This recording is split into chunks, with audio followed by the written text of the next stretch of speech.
these kind of characters where I'm not going to do anything about it, but he's going to do something about it because everybody dies.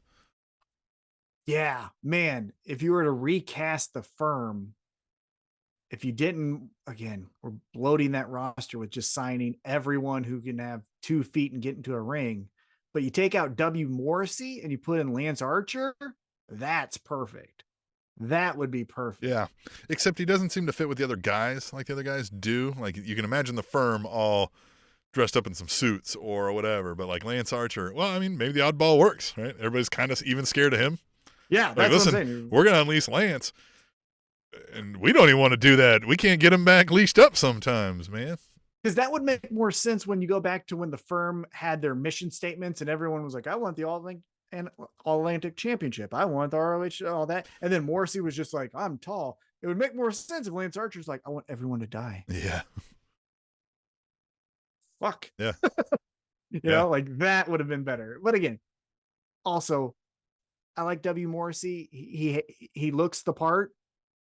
I don't know if he's needed because, as I mentioned with WWE, The Miz and Dolph Ziggler and all of the same, Austin Theory. Yeah. It's all the Powerhouse same character. Hobbs could have been in the firm. But we're getting kind of W. Morrissey and Lance Archer and Jake Hager, and before he broke out into his own, Wardlow. So maybe we're kind of... Well, that's what I mean. We could take one of the ones we had, right? Yeah. So like Powerhouse Hobbs could have been the guy. Yeah. Brian Gage. Or Lance Archer. Or Lance Archer. Lance Archer. That's what I thought. All right, let's get into the main event here. It's 2 out of 3 falls match. Sammy Guevara taking on Bryan Danielson. I actually like this. I didn't think I would. I thought this was going to be kind of paint by numbers. We're going to get us just doing normal stuff. Yeah, but believable strategy again. Sammy's like, hey, listen, I'm not going to win a fair fight against this guy. So fuck a fair fight. Chair. Right, Throw a chair at your head. That was what caught my attention. I was like, what the fuck are we doing here? Because when he lost, I was like, well, how's he going to win? And goddamn, he did. He won the second fall.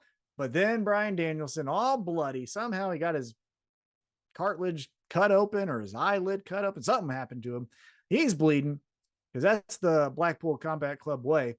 And then he kicks in. Look, their logo was born of blood. I mean, you ain't lying. The action figure. Look at this. Here's a fucking action figure as I'm collecting these action figures. T-Mac Toy Wrestling on Instagram, by the way. Look at that. Even their fucking action figures bleed, you know?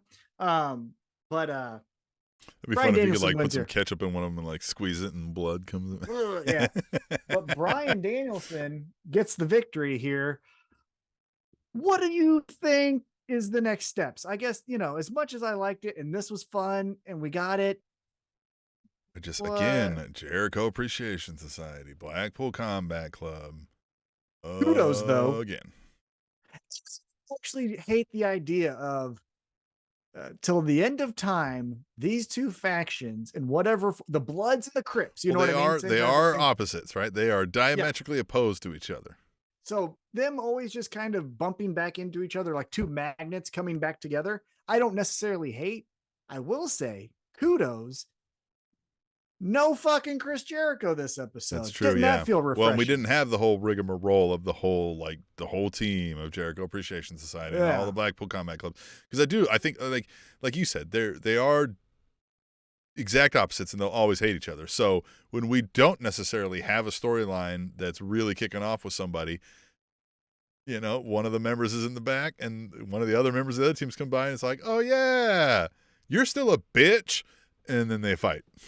Just like how Trent did with Jay Lethal earlier in the night, where he's like, you're a scumbag. I like how he's like, you talking to me? He's like, oh, I get it. He's like, he must think we're scumbags. I'm like, oh, yeah, okay, now I see.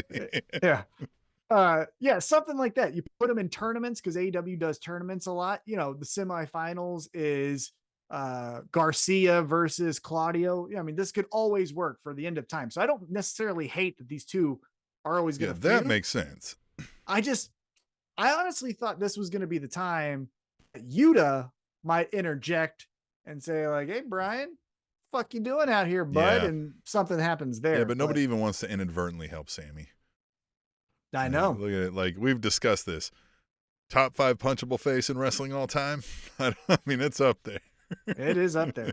And this was actually really good because he has the hatred of